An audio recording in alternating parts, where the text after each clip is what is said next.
Good entrepreneurs are sponges. We're very good at learning, but also thinking through the lessons that we learn, processing them, and using those to help us grow our business. I'm Chris Cooper. This is Run a Profitable Gym, and today is one of my favorite episodes of the whole year. Is the best books episode. Now, you can't quite see behind me here, but this bookshelf is filled with hundreds of books that I've used and applied in business. Years ago, when I was working with Dan Martell as a mentor, he told me that it's better to read 5 books over and over again and apply them than it is to read 50 books in a year. And I really took that to heart. And so every year I have about 10 books that I read again, including all of the Jim Collins series and Resilience by Eric Greitens. And then I usually read about another 20 or 30 business books. Now, I read a lot. I read 2 to 3 hours every single day, but I read a lot of fiction. I read a lot of books about writing and books that don't apply to the gym. Today, I'm going to talk about some of the books that I think are massive for gym owners that I went through and read at least twice, maybe 3 times last year. And every time I read through them, I sat down and applied them. So I'm going to share with you not just these top titles, but also the lessons that I took from them and how I applied them in my gym and in my other businesses too, like Two Brain. So buckle up, we're going to talk about the real books and what they actually mean. The first book that I'm recommending to gym owners this year is called The Mountain Is You by Brianna Wiest. Now, this book is a couple of years old, and I kind of skirted around it. I do read a lot of books about leadership, specifically the type of leadership that means unlocking things within our own head. I said last year at the summit that the thing that's stopping most gyms from growing is the leader of the gym. It's you. It's the entrepreneur. Improve the owner, improve the business in many cases. Our gyms will always fall to the level of our systems, the things that we do consistently. You're only as good as your worst day, your worst class, your worst coach. But our gyms will only rise to the level of the owner and what they understand, what they know, how coachable they are. Now, I'm reminded of this every single day because I work with the top 1,000 gym owners in the world in Two Brain Business. But I also get to chat with people who aren't quite there yet. And maybe they're less mature along the entrepreneurial journey, or they're overwhelmed, or they're confused, or they're scared, or they've never really made their business progress. And quite often in these conversations, it's revealed that the limiting factor is them. I can't charge more. I'm not going to charge that. I'm going to pay my coaches 70% of the personal training revenue. And they have all of these things that I'm no therapist. I'm not there to psychoanalyze them. But as I learn more about my own limitations and overcome my own internal roadblocks, I start to see them in other people too. And I recognize that a lot of people are not living up to their success. They are the thing that's holding their gym back and limiting its potential growth. And so reading this book by Brianna Wiest, I thought was kind of like the greatest hits album for a lot of self-help books. And the reason that I'm recommending this book is it's directive. I try not to publish anything that's not clear, simple, and directive. That means I don't just want to give you information every day. I want to tell you, do exactly this. That's tough. That takes a big, talented editorial team. But Brianna Wiest does this really well in The Mountain Is You. Kind of like Think Like a Monk, which I recommended last year. The book is full of do this now directives instead of just interesting facts and you should meditate and stuff like that. No, this is very much like you need to work through this. You need to process this. Here's how to do it. Strongly recommend. Along those lines too, and I'm not just going to recommend a bunch of self-help books, but I truly believe that in most cases in the gym industry, if you fix the owner, you fix the business. I strongly recommend the book, The Courage to Be Disliked by Fumitake Koga and Ichiro Kashimi. I read this book. It's about Adlerian psychology. The first time was probably about 3 years ago. It was recommended to me by a business coach I was working with then.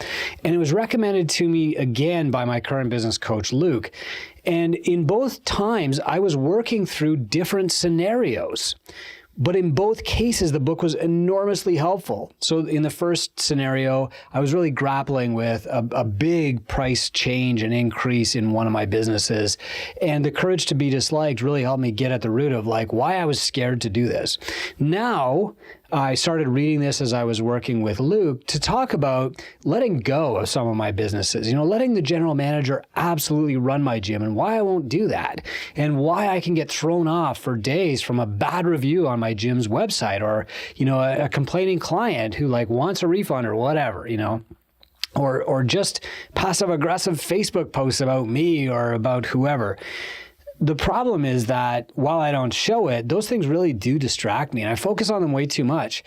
But this book is really about getting to the root of what is holding us back from doing the things that we know that we should do. For example, what is stopping us from telling a client who's sitting right in front of us, hey, you need to change your diet here, or hey, you need coaching, here is the price. And the reality is that we tell ourselves these things like, I'm an introvert, or I'm not good at sales, or whatever, because we're scared of dealing with the real problem, that deep down we don't understand or appreciate our own value and why that is. And so this book is a really big, deep dive into, the biggest mountain that's in your way, which is you most of the time. I strongly recommend The Courage to Be Disliked. The next book I want to recommend to you is High Road Leadership by John Maxwell. Now, John Maxwell comes out with a new leadership book every year, and sometimes they're kind of like a rehash of what he's done in the past. It's still great to listen to him while I'm doing some Zone 2 exercise on my bike or skiing or whatever, but this year the book was quite a bit different. He obviously had a bee in his bonnet, and he was really frustrated with the leadership that he was seeing in the world, especially politically. And he thought that, we were being presented with a dichotomy, it's this or that, instead of real leadership, which, to John is basically like, how do we create a winning model that will help as many people win as possible? And how do we do that as leaders ourselves? Now, John doesn't take a political stance. I don't even know, where he stands politically. But what he does is uses High Road Leadership as an example that we can all learn from, which I think is amazing. So it doesn't matter what you voted. This is a great book for you because it's going to help you with your business. And so the cool points of the book are, number one, avoiding dichotomies and dualities, which are basically like this or that type thinking. Talking to your staff, but not always bending the company to what they want to get. It's also means like knowing what's going to be best for them long term and choosing to make those decisions even if they don't see that value in the short term. So for example, once upon a time, here's an example from my gym. I was hiring a new trainer and he was doing a lot of training outside on his own. He was working with a number of hockey teams especially. He was working with some runners. He was visiting some clients in their homes. And I thought, okay, well, if I offer him this job, like I'm going to offer him 44% of the revenue that he gets paid or that the gym makes for his personal training and his group training sessions and stuff. And like he's used to collecting and keeping 100% of the revenue. But when I talked to him about it and I was nervous, he was like, oh, thank goodness. He was relieved. And it wasn't about the percentage split. What it was about was I was going to get him clients, number one. Number two, he didn't have to go ask people for money anymore. And quite often with these hockey teams that he was working on, he would go, he would do a bunch of sessions. He'd be shy about asking for money. When he finally asked them, it would take them forever to get him the money and they would forget to add the sales tax or whatever. So he would eat it and he'd wind up always broke. Everybody owed him money. He sucked at collecting it. He hated collecting it. And so what I was doing by taking all that off his shoulders was a huge relief. And of course he made way more money and he worked with me for nearly 20 years after that. The key, though, is that you as the leader, you have a long-term vision that not everybody has. You're sitting in the lifeguard chair, they're standing on the beach.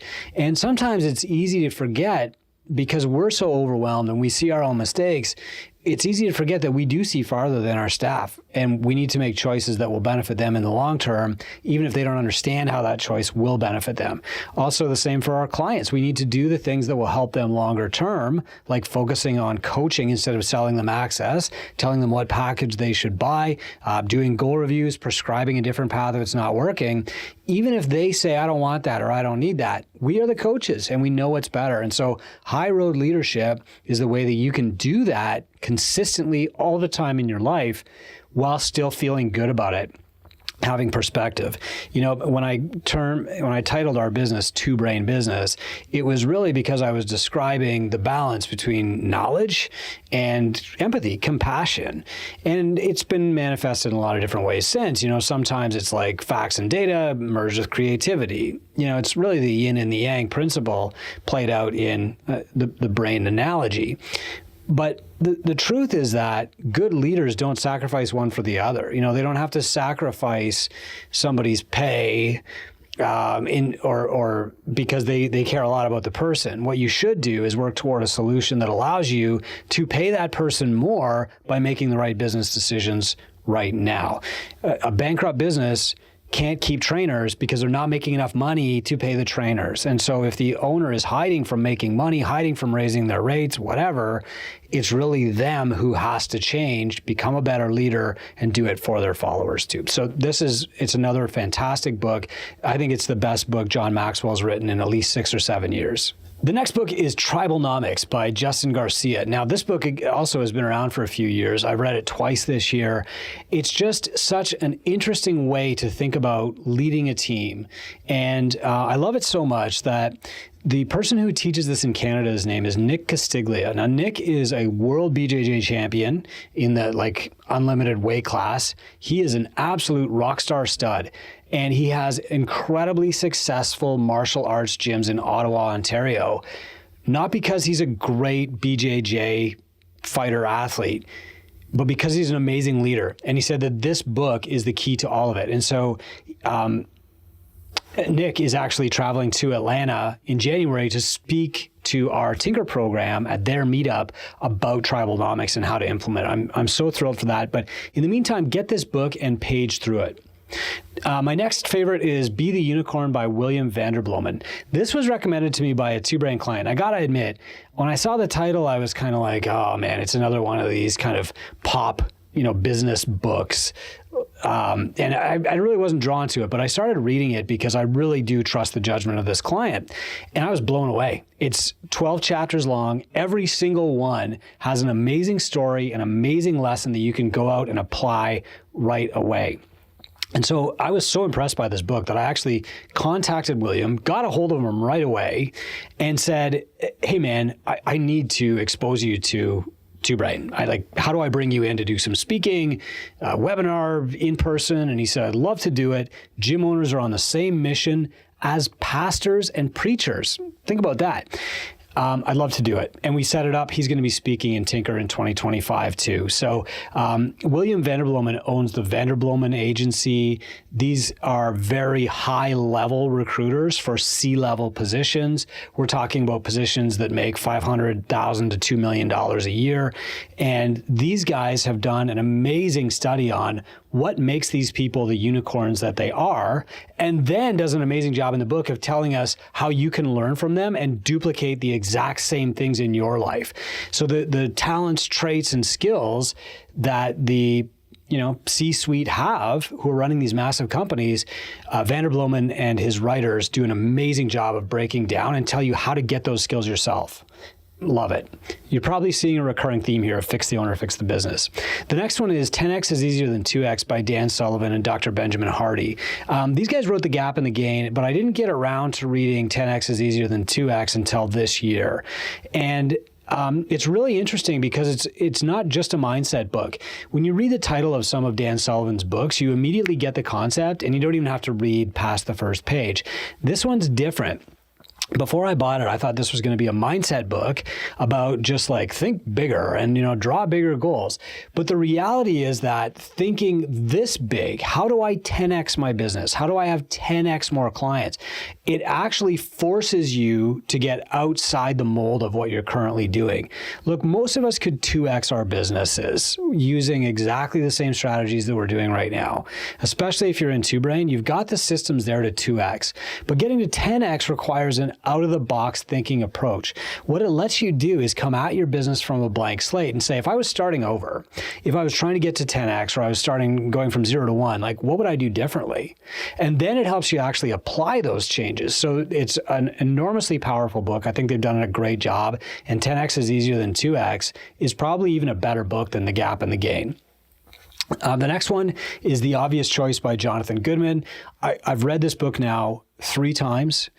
It's amazing. It reminds me, although it's like 10 times better than mine, it reminds me of my earlier books where it was almost like a collection of thoughts and tips and tactics. But Goodman is a better writer than me, and these are really well thought out. You know, he did an interview with me on this a couple months ago, and he's like, Chris, you can be a successful coach with no social media profile. That was really interesting to me. You can be a successful coach with no referral strategy. But you probably can't be a successful coach without both, for example. And so what he was talking about was these little tips and tricks and things that he does that help make him the obvious choice and have enormous client retention. Now, are you going to be able to remember all 100 things that he's going to teach you in this book? No, but I think if you take 1 or 2 of these things, like whenever you're going out for dinner, invite 2 other people. Whenever you're going to a show, buy 2 extra tickets. Remember your clients' birthdays. Don't just send them a card or an automated text, but actually remember them and call them up. You know, actually, my birthday was 2 days ago, and John sent me this video text message. It was amazing. Like, it's obvious. And what I find from reading books like these is I usually take away 1 or 2 good ideas. I wish I could remember them all, but I don't. But just immersing myself in the brain of that person for 2 or 3 weeks while I'm reading their book helps make me a better leader, helps make me a better business person, because I'm looking through their eyes like a lens, like I'm putting on a pair of their glasses. And then seeing the world through their eyes for 2 or 3 weeks helps me to understand how they think and how they see the world. And now, if I've read that book 2 or 3 times, I can kind of slip those glasses back on whenever I need to, whenever I'm feeling impatient or rushed or, God, who cares about my client's birthday? I can slip my Jonathan Goodman glasses back on and say, right, perspective, here's how I should see things. Now I want to bring up The Road Less Stupid by Keith Cunningham. You know, this is another one of an amazing book with a bad title. So I strongly recommend that you get the audiobook. Most of these books, what I recommend is you get 2 copies. You get the print version and you get the audiobook version. You listen to it, and while you're listening, you follow along in the print version, underlining, folding pages, learning. And again, you know, this goes back to the principle of you're way better off to read 10 books twice than to read 20 books this year. The people who are reading 50 books this year, you know, God bless you, but I don't know how you're retaining or acting on any of that. And The Road Less Stupid is such a good book with a bad title that I read it the first time. Then I said, okay, I really need to listen to this to hear this guy's voice. And I'm so glad I did, because that makes the book hilarious, which makes it memorable. Cunningham just kind of like shares his mistakes. And, you know, Cunningham is this guy who's been in the background of a lot of massive businesses. So to hear his stories, to hear his mistakes, to hear him call himself dumb, you know, over and over, I mean, it's amazing. And so the second time I went through his book was on audio. I loved it. I contacted his agent, said, I've got to get you in front of the 2 Brain people at Summit or whatever. And his agent said, okay, well, it's $150,000 and a private jet to and from your deal. And I thought, okay, done. Let's do it. And then the agent came back and said, actually, he doesn't want to travel anymore in 2024 anyway. So if I can get Keith Cunningham on our stage, I will. But in the meantime, I think you'll love listening to this book. The cool thing about this book is that he's got these big business principles that apply to everybody, right? You might remember Ray Dalio's book about principles. But the cool thing that Cunningham does, besides being funny about it, is at the end of every chapter, he says, here it is on a bumper sticker. And he explains the principle in 10 words or less. That makes them really, really sticky and applicable. I love this book. I think you will too. And what that book also taught me is the need to be succinct and directive. One of the key themes in The Road Less Stupid that Cunningham hammers right from the start, the first couple of chapters actually are a little bit boring because he's saying this over and over. You need to have thinking time. Every single day, you need to be thinking. You need to go to a private chair. You need to sit in this chair and you need to think for an hour about X. And then he gives you topics to think about, like prompts throughout the rest of the book. There's 30 or 40 of them. That was a great thing for me to read as I was writing The Golden Hour. The Golden Hour book is, I think, maybe the favorite book I've ever published. And I've heard from a lot of people that it's their favorite or that it's the best because it's the most directive. And, I'm not a professional writer, but my books have gone from this kind of high level, here's a lot of blog posts with good ideas that you can copy and swipe. That was the original Two Brain Business book and Help First. Now it's down to like, here is the recipe. Do this, follow this, copy this, paste here. In the Golden Hour book, I even took it a step further and issued a 6-week challenge that's broken down in the book. I even shot videos of me doing every single step that you can get from just going to goldenhourchallenge.com. You can watch the videos. You can follow the challenge in the book on your own. We hosted a free version of the challenge in gymownersunited.com. That's our free Facebook group for gym owners. You can go there. You can just like do a search for Golden Hour Challenge and you'll see day one. You can follow along with everybody else. You can comment if you want to. We also did this inside Two Brain and the results were incredible. People who have been familiar with our material, who have read all of my books, been through the courses, they're getting like an extra $3,000 a month from 1 hour of focused, deliberate action, from 1 hour of every day, do one thing to grow my business before I do anything else. That's the power of focus. That's the power of time blocking and knowing exactly what you're going to do within that hour. And so I'm really proud of this book. We're going to be running another Golden Hour Challenge in Two Brain internally, and we're thinking about doing it publicly again. So, hey, if you read Golden Hour, if you did the Golden Hour Challenge, shoot me a DM on Facebook. Let me know how it went, and I'll let you know when we're going to run another challenge, because this, more than anything else, is really what's getting people unstuck, getting them through the overwhelm. I got so fired up there, I just bumped my mic. Getting people through the overwhelm, getting them focused, and getting them doing the things that will grow their gym. So here's my summary, and I give you this like caveat at the end of every Best Books episode. It's not what you learn that matters. It's not how many books you read. What matters is the action you take. You're better off to read one chapter of one book this year and take action on it. That will grow your gym. Than to read 50 books, say, what's next, what's next, what's next, and keep pouring knowledge into your brain and not acting on it. A lot of people get stuck there. And before I had my first mentor, that's exactly what I was doing. I had an Audible subscription way back in 2006 or 2007, whenever it launched, right away. I was listening for over an hour every single day, and my gym was still going downhill until I got a mentor. The mentor said, Chris, read this book right now, and we're going to apply it together. My current business coach, Luke, and I are working through another book, which is pretty good, by the way, which is called Exit Without Selling. It's just really about getting things off your plate. But the reality here is that it's the mentor that tells you, do this right now. That's what has power. Knowledge without action is nothing. As Naval Ravikant famously said, if knowledge was the answer, we would all be billionaires with six-pack abs. What matters is not what you know. What matters is what you do. Take these books, find the one that you like the best, read it 3 times this year. Take notes, take action. That's what's important. I'm Chris Cooper. This is Run a Profitable Gym. And if you want to talk about these books, you want to see this list somewhere with clickable links, just go to gymownersunited.com. That's our free Facebook group. There's 10,000 other gym owners in there, and I'm sure they're going to want to share their books with you too. In the meantime, thank you for your service.